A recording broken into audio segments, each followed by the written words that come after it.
Saudações investidores. Bitcoin agora cotado a $19.100. Bitcoin que continua preso numa zona decisiva. Meu principal objetivo hoje, além de fazer uma atualização do Bitcoin, vai ser te mostrar mais um trade que fizemos dentro do escritório da Belo Trade, mais um case que tivemos. Dessa vez, um stop no próprio Bitcoin. Vamos discutir sobre isso? Bem-vindos a Investidor Moderno.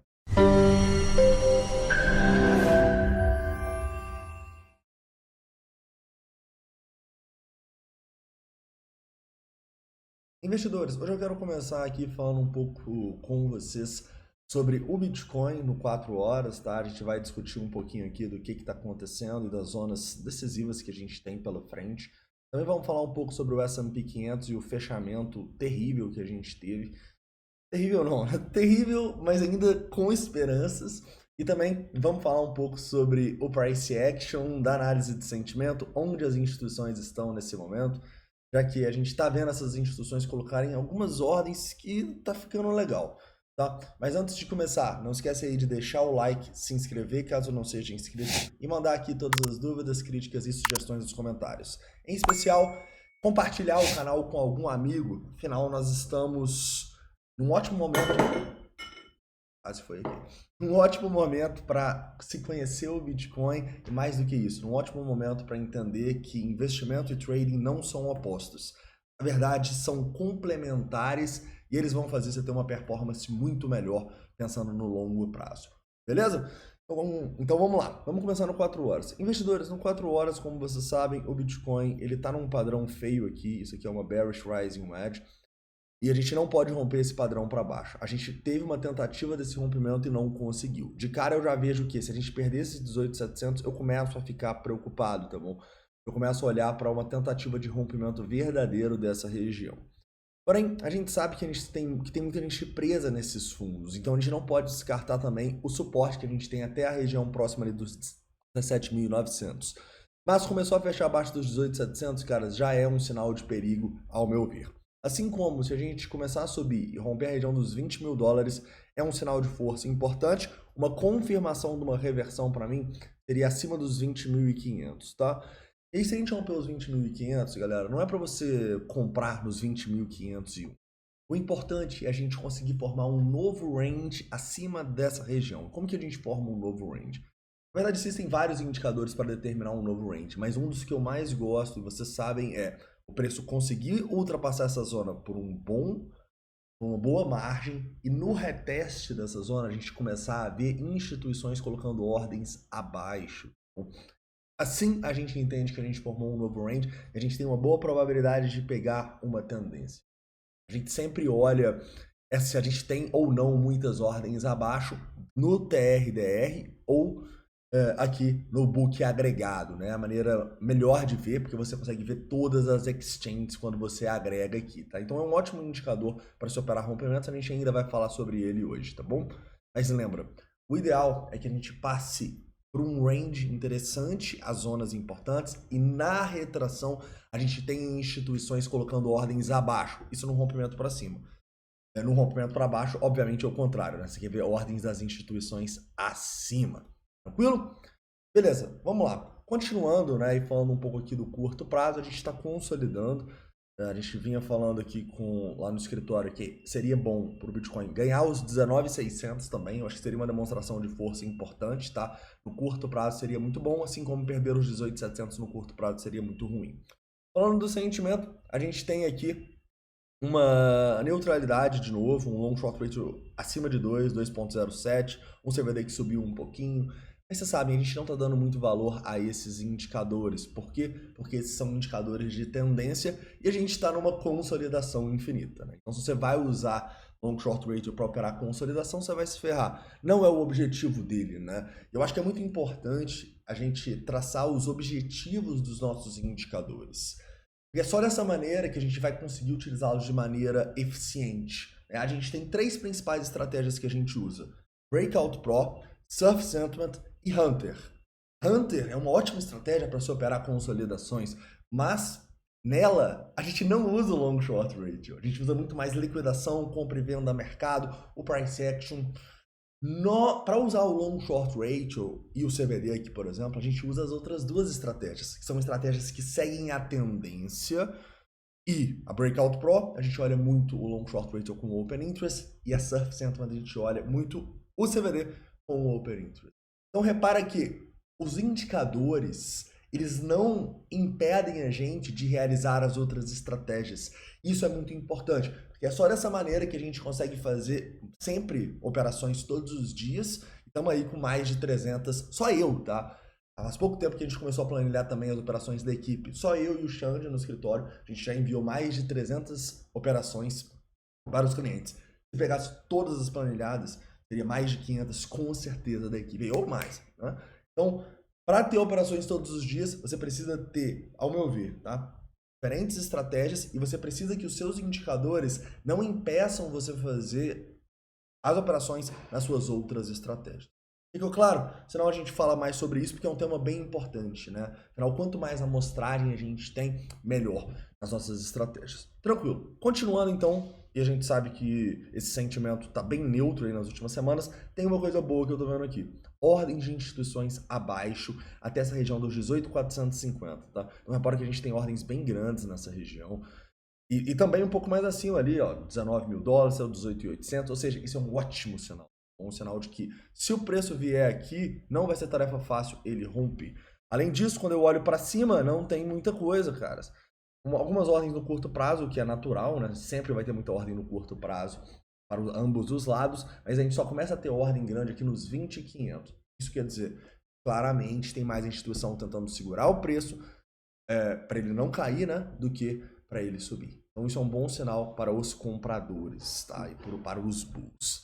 Tranquilo? Olhando aqui o agregado, né, a gente pode ver que no momento a gente tem uma neutralidadezinha no 1% e tem mais ordem já no 2,5%, né, 436 contra 383, muito por causa dessas ordens gigantescas na Binance Futures. Correto? Beleza, vamos lá. Então, sobre o Bitcoin é isso, turma. Qualquer dúvida, deixem aqui, tá?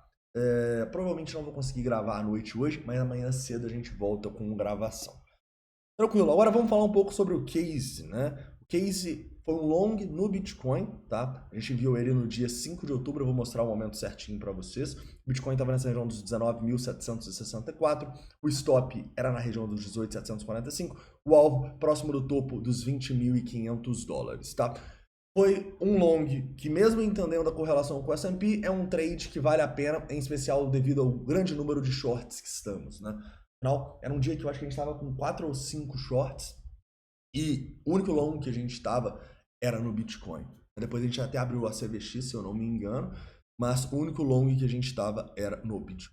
Enfim, vamos lá. Deixa eu mostrar esse long para vocês.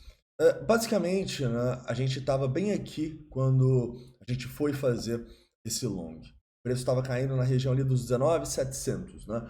Então, a gente basicamente veio aqui, pegou as nossas ordens e rapidamente o preço já foi quase no alvo, né? Mas não foi. E eu quero explicar para vocês por que que não foi e por que a gente saiu antes do alvo ser batido, né? Foi bem aqui no dia 5, ó. Logo no dia 5 eu já mandei aqui. Realizei 25 do Bitcoin próximo ao alvo 1. Por quê? Porque nesse alvo 1 que a gente estava olhando, tinha muita instituição colocando ordem acima. Para quem opera aí no dia a dia, vai lembrar que os 20.500 era a zona decisiva, mas quando a gente chegou lá perto, olha só, a gente não só colocou muitas ordens nos 20.500, mas começou a aparecer nos 20.460, 20.480. Então quando o preço estava ali nos 20.440 e tal, eu falei, opa, vale a pena eu tirar um pouco do risco, porque essas instituições aqui, provavelmente o preço vai ter dificuldade para ultrapassar, correto?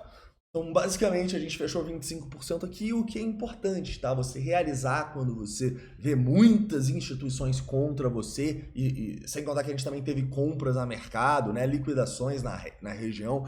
Então, é importante a gente ter alguns gatilhos, às vezes, para realizar um pouco antes do alvo, tá? Eu recomendo só se você realmente tiver o domínio da análise de sentimento ou tiver uma estratégia que te dê esses gatilhos. Pra gente é muito claro. Instituição exagerado num ponto que o nosso stop, que o nosso alvo está pertinho, ou então muita compra no mercado e muita liquidação, é um sinal para a gente realizar, muitas vezes até antes do alvo, né? Depois disso, o Bitcoin ficou dias e dias aqui, né, na operação, mas acabou rompendo para baixo e acabou liquidando, né? Até pegou outras ordens nossas aqui nessas quedas e o preço acabou estopando a gente. Nunca liquidando. Por que, investidores? Porque basicamente, quando a gente é liquidado, a gente tem a gente paga taxas de maneira ineficiente, né? Então a gente não pode ser liquidado, a gente sempre tem que colocar o stop, né? E na quedinha que a gente teve aí com o CPI, acabou pegando o stop aí, né? E faz parte, tá? Faz parte do jogo, né? Na verdade, esse ano aí, a gente tem aí 325 operações com 73,61%. O que isso quer dizer? Isso quer dizer que 26,39 foram stops e uma dessas foi essa operação no Bitcoin, né? E quando a gente toma um stop, obviamente a gente tem que vir aqui e avisar para os clientes, né? Mas uma coisa interessante que também a gente pode destacar é que a gente não opera só o Bitcoin, né? A gente não simplesmente chega e fala, vou jogar todas as minhas fichas aqui no Bitcoin e seja o que Deus quiser. Não, na verdade a gente estava com várias operações. Então você pode ver que antes desse stop no Bitcoin bater, a gente teve alguns alvos aqui, olha só, de shorts que a gente estava. A Jasmine era um short, a Gabara era um short, a INJ era um long, mas a Waves, a FIO e a Shiba, as três eram shorts. Então a gente consegue, né? A Kava também era short, olha só, a ARPA também era short, a própria Doge também era short, ou seja, a gente consegue, mesmo num dia que a gente tomou um stop no Bitcoin, a gente ganhar dinheiro. Por quê? Porque se você toma um stop em uma operação e outras 4, 5 vão no alvo, cara, foda-se o stop, entendeu? E é isso que a gente sempre bate muito na tecla com os clientes. Você não tem que jogar todas as suas fichas em uma operação. Você pode dividir, né, o seu capital e jogar as fichas em várias operações. A amostragem é amiga do trader. Isso se você tiver uma estratégia vencedora. Por quê? Porque a partir do momento que você entende que um stop não importa, que é tudo uma questão de probabilidade e da maioria você vai acertar, inclusive esse ano a taxa de assertividade está bem maior do que a média histórica, que era ali de 67%, você entende que, cara, eu vou estopar aqui, eu vou deixar o stop certinho, eu vou deixar os alvos correrem quando não tem gatilhos. Então, quando você tira o fator emocional e o peso de uma operação e entende que você vai fazer 500 operações no ano, e algumas vão dar certo e algumas vão dar errado, cara, você fica muito mais tranquilo para seguir o seu gerenciamento de risco. Afinal, a maioria dos traders fracassa não é porque não está com uma estratégia boa, é porque não está seguindo um gerenciamento de risco adequado. Ou então tá colocando todas as fichas numa operação, cara. E eu já passei por isso, tá? Eu já fiquei uma semana fazendo só uma operação no Bitcoin, me estopa, e eu fico assim, putz, cara, e agora? Eu tenho que fazer outra operação para recuperar e tal, não sei o quê. Em 2017, ali, quando eu comecei os trades, cara, muitos dos meus trades eram assim, era um trade no Bitcoin, cara. Isso me deixava mal, porque quando eu errava, era foda, cara. Era um dia de trabalho lá em uma operação que você erra. Complicado, né? O trading tem isso. Você pode fazer o seu trabalho certinho, você pode seguir a sua estratégia, você pode fazer tudo perfeitamente, ficar 4 horas na frente do computador, encontrar uma operação perfeita e aí ela dá stop. Né? Pensa nisso. O trading é um dos únicos trabalhos que você pode fazer tudo certinho, tudo dá certo. E mesmo assim, você perder dinheiro no dia. Então, um dos pontos muito importantes também. Então, como que a gente faz para diluir um pouco desse mal-estar que é natural em todos os traders? Primeiro, a nossa confiança inequívoca nas probabilidades e segundo, aumentando a amostragem, fazendo mais de uma operação. Então, todo dia, basicamente, a gente tem operação dentro do escritório profissional. E se você quiser ver essas operações, eu recomendo que você vá no primeiro link da descrição e pegue aí o seu dia grátis, tá? Para você conseguir operar com a gente, né? Domingo não tem. Então pega na segunda-feira, tá bom? Na segunda-feira entra lá no escritório, já pode entrar, pega suas 24 horas gratuito, tá? Inclusive, se você já pegou essas 24 horas E 24 horas realmente é rápido, né? Então, você pode também colocar o seu cartão lá, pagar, e você tem 7 dias de garantia, tá bom? Então, se você não gostar, passa lá 7 dias, você pode devolver, você pode pedir o reembolso sem perguntas, tá bom?